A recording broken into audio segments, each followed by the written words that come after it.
So आता इथं पहा, मी तुम्हाला सांगितल्याप्रमाणे डायग्रामॅटिक प्रेझेंटेशन हे केडी त्रिपाठी मधलं आहे. सो हे बघा, वरती कोण आहे? हा टायरोसिन. हे काय आहे? हे गोल, हे नर्व एंड टर्मिनल आहे.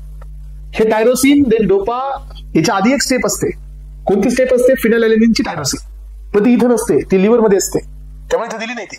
सो टायरोसिनचं कन्व्हर्जन डोपा, डोपाचं कन्व्हर्जन डोपामिन, डोपामिन मध्ये येतो. हे ट्रान्सपोर्टर कोण असतो? हा व्हीमॅट असतो, व्हीमॅट2. आणि इथून डोपामिन मध्ये येतो. डोपामिनचं कन्व्हर्जन नॉरएड्रेनालिन, नॉरएड्रेनालिन स्टोअर होतो. मग इथून हा बाहेर जातो. इथून बाहेर जायला लागला तर हा, हे बघा, अल्फा-2 रिसेप्टर याला बाहेर जाऊ देत नाही, म्हणून हा इनिबिटरी.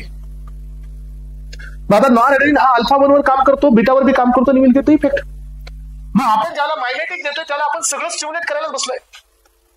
हे रिॲक्टिव्ह नकोय आपल्याला, हे वापस जाणं. हे कोकेननं ब्लॉक केलं, टीसीएने ब्लॉक केलं. मेटाबॉलिझम नकोय, माओ ब्लॉक केला. सीओएमटी नकोय, सीएमटी ब्लॉक केला. आणि आपण काही करून याचं कॉन्सन्ट्रेशन वाढवलं. आणि नुसतं कॉन्सन्ट्रेशन नाही वाढवलं, ह्या रिसेप्टरला पण ऍक्टिव्हेट केलं, त्याला ऍक्टिव्हेट केलं. एवढ्या सगळ्या ड्रग्सला आपण नाव दिलं सिम्पॅथोमायमेटिक ड्रग्स.